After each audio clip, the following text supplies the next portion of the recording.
Morning all of U.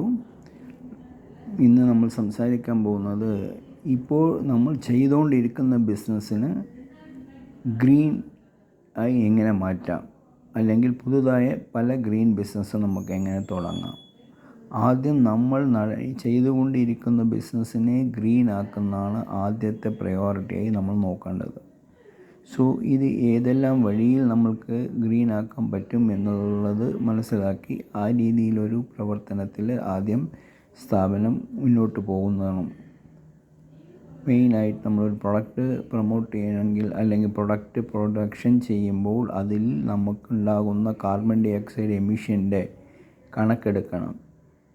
ഇത് കണക്കെടുക്കുക പറയുമ്പോൾ ഏതേത് ഏരിയയിലാണ് നമുക്ക് കാർബൺ ഡൈ ഓക്സൈഡ് എമിഷൻ അധികം നമ്മൾ ഉപയോഗിക്കേണ്ടി വരുന്നത് എന്നുള്ളത്. അത് കൂടുതലായിട്ട് ലോജിസ്റ്റിക്സിലാണ് യൂസ് ചെയ്യുക. സോ അതും ലോജിസ്റ്റിക്സ് വളരെ രീതിയിൽ അത് കൈകാര്യം ചെയ്ത് CO2 എമിഷൻ കുറയ്ക്കണം. ഇനി വരും കാലങ്ങളിൽ CO2 ഇക്കോ ഫ്രണ്ട്ലി ലേബിൾ വാങ്ങുന്ന പ്രോഡക്റ്റ് ആയിരിക്കും ജനങ്ങൾ വാങ്ങാൻ നോക്കുന്നത്. അതായത് ഇക്കോ ഫ്രണ്ട്ലി ആയിരിക്കണം. സോ കാർബൺ എമിഷൻ നമ്മൾ മാക്സിമം കുറയ്ക്കാൻ ശ്രമിക്കുക.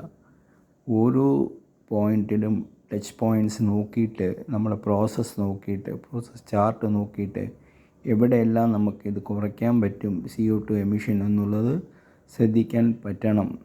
അത് ആ രീതിയിൽ നമ്മളിപ്പോൾ കമ്പ്യൂട്ടർ ഓഫ് ചെയ്ത് വയ്ക്കുക, ആവശ്യമില്ലാത്ത കമ്പ്യൂട്ടറുകൾ, അതല്ലാതെ LED ലൈറ്റ് ഉപയോഗിക്കുക. ഇതെല്ലാം വന്നിട്ട് നമുക്ക് CO2 കുറയ്ക്കാനുള്ള ഒരു പദ്ധതിയാണ്. പക്ഷേ അതിലുപരി മാനുഫാക്ചറിങ് പ്രോസസ്സ് ചെയ്യുന്നവർ ആ CO2 കുറയ്ക്കാൻ എന്താ വഴി, ആ പ്രോസസ്സിനെ എങ്ങനെ ടെക്നോളജിക്കൽ ഇമ്പ്രൂവ്മെൻറ്റ്സ് കൊണ്ടുവരിക, അല്ലെങ്കിൽ ഒരു മെഷീനറീസാണ് റൺ ചെയ്യണമെങ്കിൽ അത് എങ്ങനെ നമുക്ക് ഇമ്പ്രൂവ് ചെയ്യുക, എഫിഷ്യൻസി എങ്ങനെ കൂട്ടുക, പവർ കുറയ്ക്കാൻ എന്താ വഴി എന്നുള്ളതിനെക്കുറിച്ച് ആലോചിച്ച് ആദ്യം ഇപ്പോൾ ചെയ്തുകൊണ്ടിരിക്കുന്ന ബിസിനസ്സിനെ ഗ്രീൻ ആക്കാൻ നമ്മൾ ആദ്യം ശ്രമിക്കുക.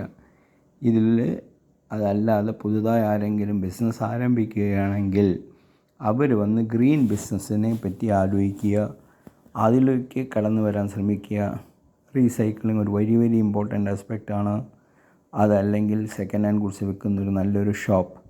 സെക്കൻഡ് ഹാൻഡ് ഗുഡ്സ് നമ്മളിപ്പോൾ സെക്കൻഡ് ഹാൻഡ് ഗുഡ്സ് വാങ്ങാത്തവരല്ല, കാറും സ്കൂട്ടറും എല്ലാം നമ്മൾ വാങ്ങുന്നുണ്ട്. അതും സെക്കൻഡ് ഹാൻഡിൽ എങ്ങനെ വാങ്ങുന്നു, അതേമാതിരി തന്നെയല്ല ഒരു ഗ്രൈൻഡറോ ഇലക്ട്രോണിക് പ്രോഡക്ട്സോ എല്ലാം നമുക്ക് വാങ്ങാൻ പറ്റും. അത് അതിൻ്റേതായ രീതിയിൽ നമ്മൾ കൈകാര്യം ചെയ്ത് അത് കളക്ട് ചെയ്ത് അത് റീഫർബിഷ് ചെയ്ത് അതിന് കൊടുക്കേണ്ടതായ ഷൈനിങ് കൊടുത്ത് ഒരു പുതിയ രൂപത്തിൽ തന്നെ നമ്മളത് കൊണ്ടുവരികയാണെങ്കിൽ തീർച്ചയായും കൺസ്യൂമർ വാങ്ങാൻ അതിന് തീർച്ചയായും മുന്നോട്ട് വരുന്നതാണ്. അല്ലെങ്കിൽ ടോയ്സ് കളക്ട് ചെയ്യുക. സെക്കൻഡ് ഹാൻഡ് ടോയ്സ് നിറയെ മാർക്കറ്റിൽ ലഭ്യമാണ്. അത് കളക്ട് ചെയ്യുക. അത് കളക്ട് ചെയ്തിട്ട് അത് കുട്ടികൾക്ക് ഒരു ലൈബ്രറി മാതിരി ഉപയോഗിക്കാൻ കൊടുക്കുക. സോ കുറേ കുട്ടികളുടെ ഹാപ്പിനെസ് നമുക്ക് സമ്പാദിക്കാൻ പറ്റും. അത് ഭൂമിയെ നമ്മൾ സ്നേഹിച്ചാൽ ഭൂമി നമ്മളെ തിരിച്ച് സ്നേഹിക്കും. അതാണ് ഈ ഗ്രീൻ ബിസിനസ്സിൽ ഉള്ള അനുഭവങ്ങൾ നമുക്ക് പാഠമാണ്. ഇപ്പോൾ EV വെഹിക്കിൾ ഓടുമ്പോൾ അതിൻ്റേതായ മെച്ചം നമുക്ക് ഉണ്ടായിട്ടുണ്ട്. ഡീസലും പെട്രോളും ഉപയോഗിക്കുന്നതല്ല, EV വെഹിക്കിൾ ഉപയോഗിക്കുമ്പോൾ അതിൻ്റേതായ മെച്ചം നമുക്ക് ലഭ്യമാണ്. അതേപോലെയാണ് സെക്കൻഡ് ഹാൻഡ് ഗുഡ്സിന് നല്ല മാർജിനുണ്ട്.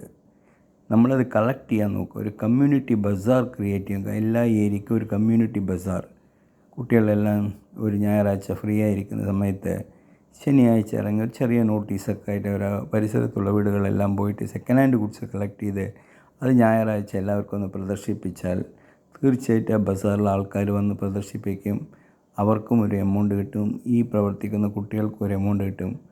ആ സെക്കൻഡ് ഹാൻഡ് ഗുഡ്സ് വിൽക്കുമ്പോൾ നമുക്ക് നമ്മുടേതായ ആ ഗ്രീൻ പ്രിൻസിപ്പിൾസ് ഓഫ് ലൈഫ് നമുക്ക് കടപിടിക്കാൻ പറ്റും. ഇതാണ് നമ്മളിപ്പോൾ ചെയ്യേണ്ടത്. ഇതിലുപരി എവിടെ നോക്കിയാലും ഗ്രീൻ നഴ്സറീസ് സ്റ്റാർട്ട് ചെയ്യാൻ പറ്റും. പ്ലാന്റ് എവിടെ നോക്കിയാലും സീഡ് പ്ലാന്റ് ചെയ്യണം, ട്രീസ് വെക്കണം. ഇതായിരിക്കണം നമ്മുടെ ചിന്ത.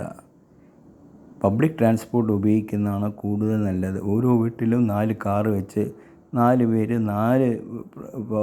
പോകുന്നതും ഒരു കാറിൽ 4 പേര് ഒന്നിച്ച് പോകുന്നതും നമുക്ക് CO2 ലാഭിക്കാൻ നമുക്ക് കഴിയും. അല്ലെങ്കിൽ ആ എമിഷൻ കുറയ്ക്കാൻ പറ്റും. അതൊരു ഒരാൾ തന്നെ ഒരു വണ്ടിക്കകത്ത് പോകണമെന്ന് നിർബന്ധമില്ല. 4 പേര് ഒന്നിച്ച് പോയി കഴിഞ്ഞാൽ അത് കാർ പൂൾ എന്ന തത്വത്തിൽ അത് നമ്മൾ വിശ്വസിക്കുകയാണെങ്കിൽ തീർച്ചയായിട്ടും CO2 എമിഷൻ കുറയ്ക്കാൻ പറ്റും. ഇതെല്ലാം തന്നെ നമുക്കൊരു സിന്നായിട്ട് മാറും. നമ്മൾ ചെയ്യുന്ന ഒരു പാപം, കാർബൺ ഫുട് പ്രിൻറ്റ്, അല്ലെങ്കിൽ നമ്മുടെ ഭൂമിക്ക് നമ്മൾ ചെയ്യുന്നൊരു പാപമാണ് ഈ കാർബൺ എമിഷൻ. ഇത് തീർച്ചയായിട്ടും നമുക്ക് ഇതിൽ നിന്ന് മോചനം നേടിയേ ആകണം. അതിനാണ് നമ്മൾ ഈ ട്രീ പ്ലാന്റേഷൻ വെക്കാൻ പറയുന്നത്. നമ്മൾക്ക് വെക്കാൻ ചിലപ്പോൾ സ്ഥലങ്ങളുണ്ടാകില്ല, പക്ഷേ പ്ലാന്റേഷൻ വെക്കുന്ന ഗ്ലോബലി പല ഓർഗനൈസേഷനും ഈ മരങ്ങൾ വെച്ച് പിടിപ്പിക്കുന്നുണ്ട്. അവർക്ക് നമ്മൾ ഡൊണേറ്റ് ചെയ്യുന്നതുകൊണ്ട് തെറ്റില്ല. അത്തരം ഓർഗനൈസേഷൻ നിങ്ങൾ ഗൂഗിൾ സെർച്ച് ചെയ്ത് കഴിഞ്ഞാൽ കാണാം. നല്ല നല്ല ഓർഗനൈസേഷൻ ഉണ്ട്. അവർ ആ ട്രീ വയ്ക്കുന്നതും അതിനെ എങ്ങനെ അതിനെല്ലാം അവർ നോക്കുന്നത് കണ്ട് എങ്ങനെയെല്ലാം ചെയ്യുന്ന എല്ലാ ഡീറ്റെയിലും അറിയുന്ന പല ഓർഗനൈസേഷനുണ്ട്. ഇത്തരം ഓർഗനൈസേഷനെ സപ്പോർട്ട് ചെയ്യുക, നമ്മൾ എഡ്യൂക്കേറ്റ് ചെയ്യുക, മറ്റവരെയും എഡ്യൂക്കേറ്റ് ചെയ്യുക, ട്രീ വയ്ക്കുന്നെന്ന്. അതേപോലെ നമ്മളും ട്രീ വയ്ക്കുന്നവരോടൊപ്പം ഇരുന്ന് നമ്മൾ അവരോട് കൂടെ നിന്ന് ശ്രമിച്ച് ട്രീ വയ്ക്കാനുള്ളത് ഇവിടെ നമ്മൾ എൻഗേജ് ചെയ്യുക. ഇതാണ് നമ്മളിപ്പോൾ ചെയ്തുകൊണ്ടിരിക്കേണ്ട കാര്യങ്ങൾ. നമ്മൾക്ക് ക്ലൈമാറ്റിക് വളരെ മോശമായിക്കൊണ്ടിരിക്കുകയാണ്. നമുക്ക് സമയമില്ല. നമ്മൾ വന്നിട്ട് സംസാരിച്ചുകൊണ്ടിരിക്കണു, ഒരു സൈഡ് എമിഷൻ കൂടിക്കൊണ്ടിരിക്കണു, അത് അപ്സെറ്റ് ചെയ്യുന്നു. എന്നാൽ പോലും നമുക്ക് ഇനി സമയം വളരെ ലഭ്യമല്ല. അതുകൊണ്ട് എത്രയും പെട്ടെന്ന് എല്ലാവരും മാക്സിമം ട്രീ വെച്ച് പിടിപ്പിക്കാൻ നോക്കണം എന്നുള്ളതാണ് നമ്മുടെ മെയിനായിട്ടുള്ള.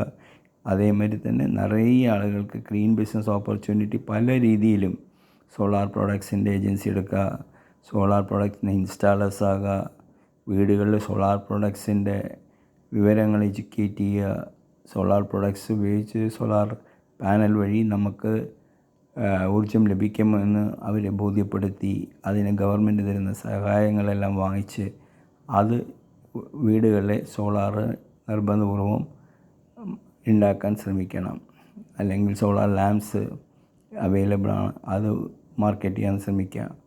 ഇതില്ലാതെ നമ്മുടെ കടകൾ കണ്ടു കഴിയുമ്പോൾ സാധാരണ കച്ചവടക്കാർ റോഡരികത്തിൽ നിന്ന് കച്ചവടം ചെയ്യുന്നുള്ള വണ്ടികളിലും അല്ലെങ്കിൽ റോട്ടിലിരുന്ന് കച്ചവടം ചെയ്യുന്ന പലരും കാണാം. ഇവരെല്ലാം സപ്പോർട്ട് ചെയ്യണം. കാരണം ഇവർ കാർബൺ സിന്നിൻ്റെ വിമുക്തരാണ്, ഇവരെ ഭൂമിയെ സ്നേഹിക്കുന്നവരാണ്. ഇവർക്ക് നമ്മൾ കൊടുക്കുന്ന പൈസ ഒരു 10 രൂപ ചേർത്തി കൊടുക്കാൻ നോക്കുക. പബ്ലിക് ട്രാൻസ്പോർട്ടിൽ പോവുകയാണെങ്കിൽ ഒരു 5 പേര് 6 പേര് പോകുന്നൊരു വാനാണെങ്കിൽ അതിലൊരു 10 രൂപ നമ്മൾ ചേർത്തി കൊടുക്കുന്നത് നമുക്ക് നമ്മൾ ചെയ്യുന്ന ഏറ്റവും വലിയൊരു നല്ല കാര്യമാണത്. അതുകൊണ്ട് അതുകൂടെ നമ്മൾ ശ്രമിക്കുക. എങ്ങനെയെങ്കിലും കുറച്ചെങ്കിലും പൈസ നമുക്ക് സൂപ്പർ മാർക്കറ്റ് വാങ്ങുന്നതിന് പകരം ഇവിടെയും കുറച്ച് പൈസ ചിലവ് ചെയ്ത് വെജിറ്റബിൾസോ അല്ലെങ്കിൽ മറ്റെന്തെങ്കിലും വാങ്ങിക്കാൻ ശ്രമിക്കുക. എല്ലാവിടെയും വാങ്ങിക്കണം, സൂപ്പർ മാർക്കറ്റിലും വാങ്ങിക്കണം. പക്ഷേ ഇവർക്കൊരു ചെറിയ പങ്ക് കൊടുത്താൽ ഇവരെ കാർബൺ സിന്നിൽ നിന്ന് വിമുക്തരായ ആളുകളാണ്. ഇവരെയും കൂടെ നമ്മൾ സപ്പോർട്ട് ചെയ്യാൻ ശ്രമിക്കുക. സോ നമ്മുടെ എയിം എന്താണെന്ന് വെച്ചാൽ B A green lover, love mother earth, plan tree എന്ന് മാത്രമേ നമുക്ക് നമ്മുടെ വീഡിയോയിലൂടെ നമുക്ക് പറയാൻ ആഗ്രഹിക്കുന്നതും.